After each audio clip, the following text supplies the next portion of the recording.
Bem-vindos a mais um episódio do De Porta Aberta. Mantemos a Joana connosco. Estamos a aproveitar que a Joana está aqui para saber mais, para aproveitar a experiência. E nós falámos num episódio sobre o papel do terapeuta da fala na neonatologia, na intervenção precoce no ano -0.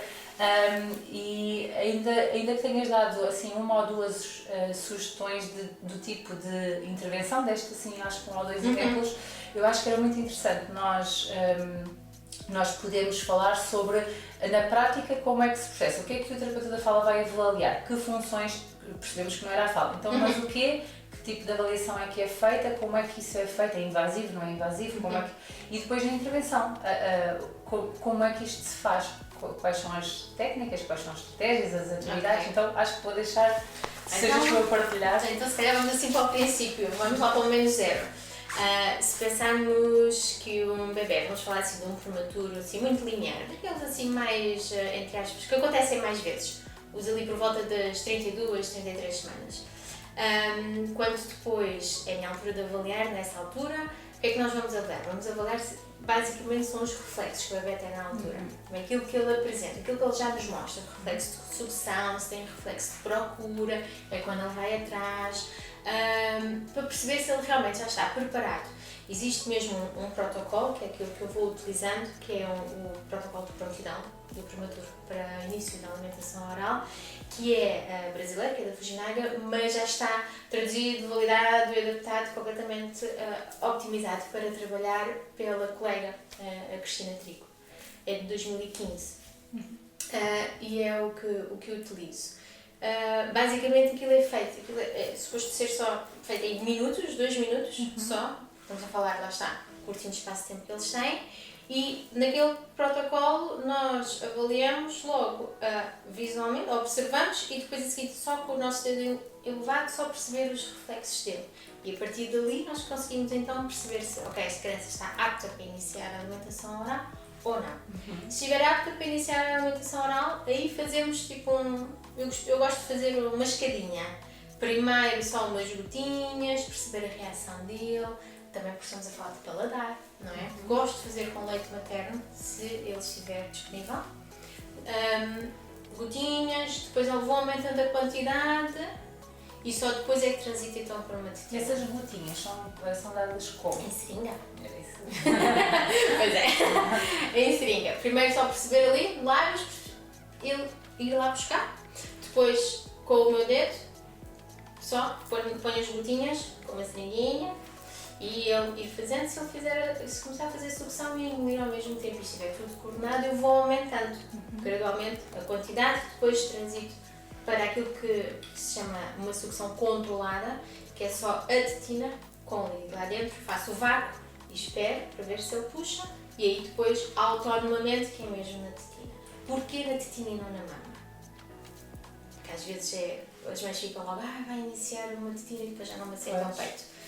Não, estamos a falar de um prematuro, as questões aqui são um bocadinho diferentes. Porquê? Porque na tetina nós conseguimos ter também, a percepção. Porque um bebê prematuro facilmente entra em sufragão e facilmente entra em engasgo de líquido e depois não consegue controlar. E não consegue sair. Não tem tónus suficiente para sair daí. E então por isso é que primeiro na tetina e depois transitamos para a mama de forma autónoma ou controlada, com uma sondinha, pronto. Existem várias estratégias e era preciso mais do que 10 minutos para estarmos de volta disso. Tudo correndo bem e as coisas seguem o seu caminho natural.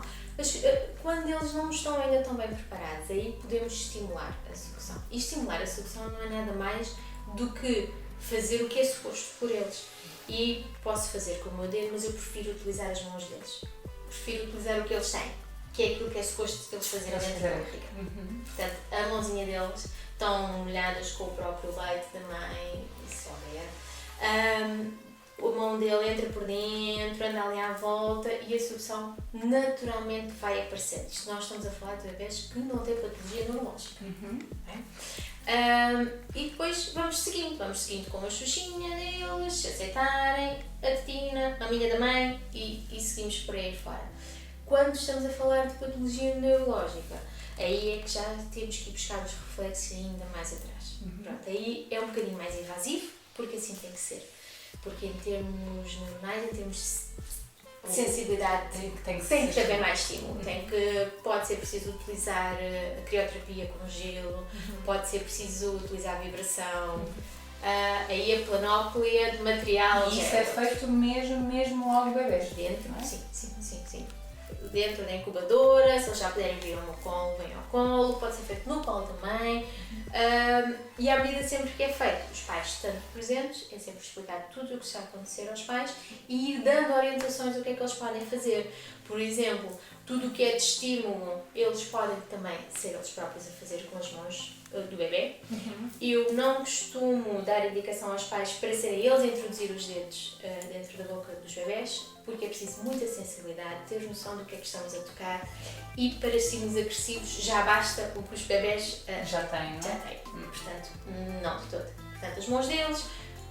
Uma coisa que automaticamente eu digo logo aos pais para fazerem é, para conseguirmos fazer a associação, que eu costumo dizer que é o cérebro-estômago, cada vez que eles são alimentados por sonda, introduzir a Xuxa ou a mão deles. Se eles aceitarem a Xuxa, perfeito. Se não, a mão deles. Para desencadear esta... Para desencadear. Para fazer que é isto que eu tenho que fazer quando isto está a acontecer. Quando isto está a encher, é isto que acontece.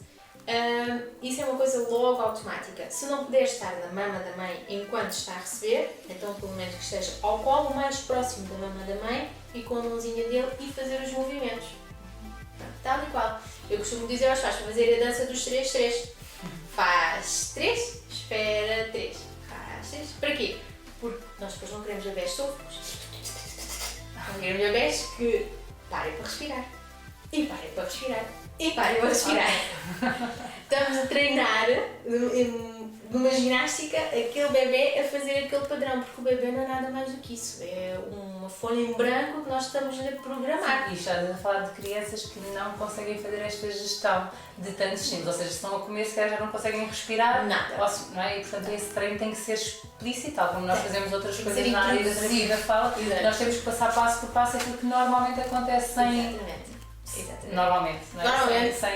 Não faz parte do desenvolvimento. É? Exato. Eles não vêm com esse reflexo já embutido. Pronto, isto tudo acontece ainda dentro da neonatologia. Tem alta, vão para casa. Normalmente vão para casa, vão com autonomia.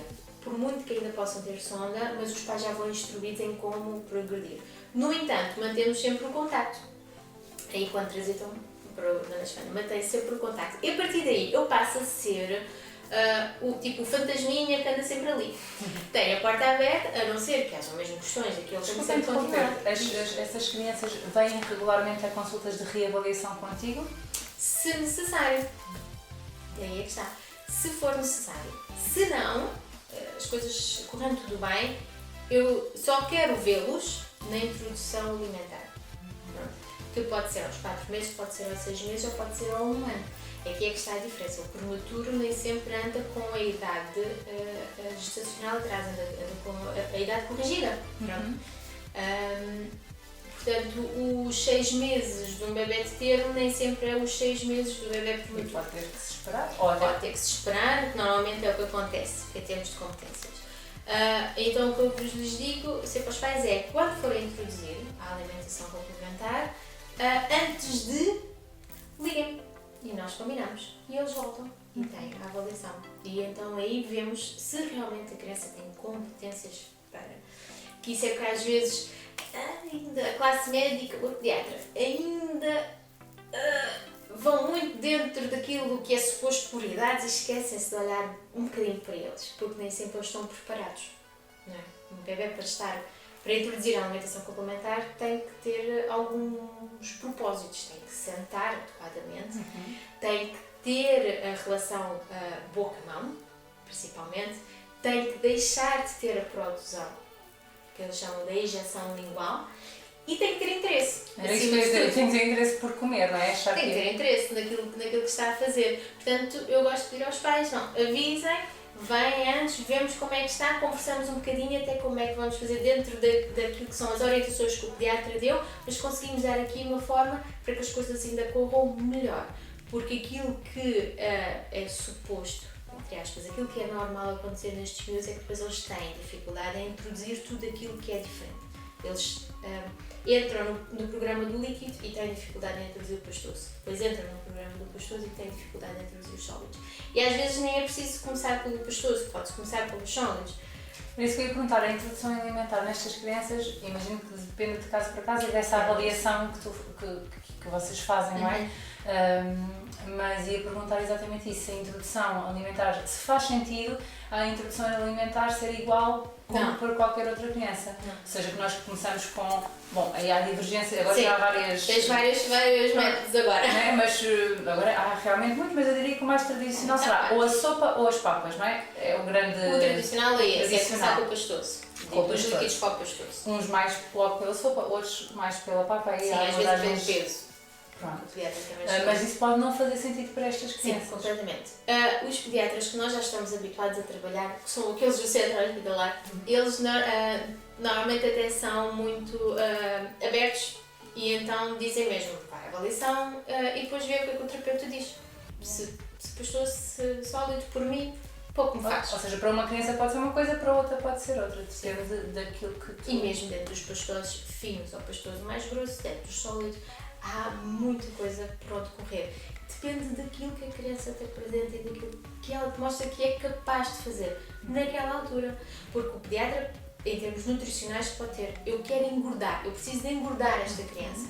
Que é um outro aspecto clínico importante. Muito. Ou seja, acho que aproveitava só para deixar nota, porque este trabalho deve ser sempre feito em equipa, numa equipa multidisciplinar, não é? Até que se calhar com nutricionistas, não sei, com... A maior parte dos bebés, desses bebés tem a dietista ou a nutricionista associada lá no hospital, mas alguns não têm, pronto.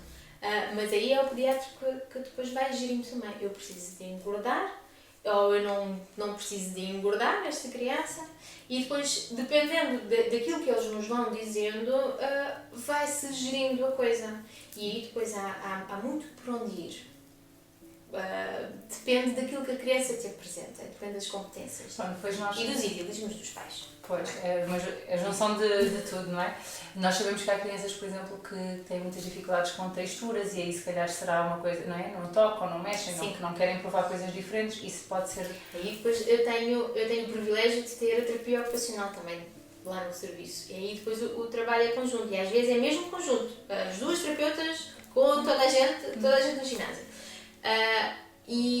E esse trabalho é feito logo muito cedo. A terapia ocupacional depois também entra, principalmente nestes miúdos, entra também, eles não entram no menos zero, infelizmente ainda não estão na maternidade, mas entram também logo muito cedo, porque para nós, terapia de fala, é preciso que a criança aceite nas mãos para poder aceitar na boca. É logo um efeito drástico quando eles passam a aceitar na mão. E isso às vezes é preciso explicar aos pais. Portanto, estes pais são pais que estão lá no serviço quase desde sempre, não é? Portanto, eles vão indo à escola progressivamente. Aqueles que têm alta e vão para casa e depois só voltam quando é a introdução, esses às vezes é que é preciso a gente lhes lembrar, olha, mas assim e assim, porque os prematuros realmente têm um grande problema. Como já passaram por muito, são bebés frágeis e são etiquetados como bebés frágeis. E para os pais, é uma bolha que se forma ali à volta daquele bebê. Portanto, aquelas experiências de estar no chão, brincar no chão, apanhar coisas do chão. Agora a boca, São coisas que é uma eles não preocupação, fazem. não é?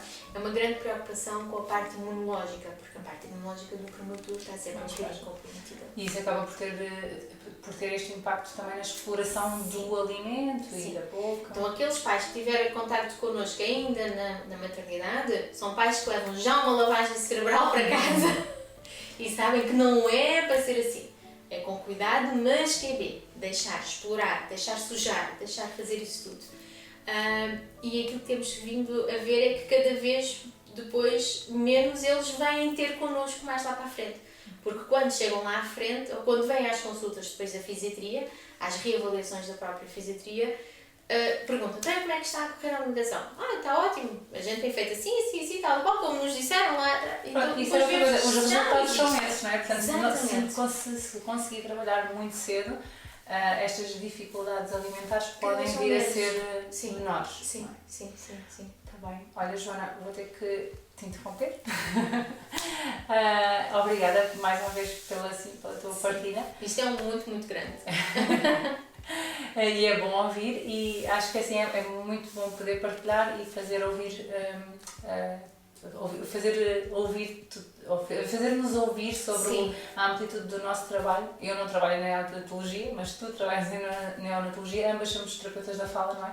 E é importante, um dos nossos objetivos é dar a conhecer também assim, a amplitude do nosso trabalho. E é importante também perceber o lugar do terapeuta da fala na neonatologia, cada vez mais importante. Há outros colegas que têm trabalhado assim também em vários hospitais, umas com já mais dentro de um serviço do que, estou-me a lembrar da colega Tânia Dias em Coimbra, Ana Marques na Madeira, a terapeuta Catarina Ferreira na Santa Maria, a terapeuta Catarina Ferreira no HGO. Portanto, não conheço mais, porque não conheço assim os hospitais. Exato, mas se estiverem aí podem dizer, eu também trabalho na neonatologia para nós conhecermos, que era muito importante até perceber que realmente se calhar fazia falta cada vez mais e mais tempo, não só a chamada. Pronto. É aquilo que eu acredito. Isso é um pedido aos terapeutas da fala também. Isso é um pedido meu, pessoal, aos terapeutas da fala e aos chefes de serviço e quem puder. Pronto, obrigada, Joana. Obrigada por nos seguirem, obrigada por estarem a acompanhar as nossas conversas e até à próxima.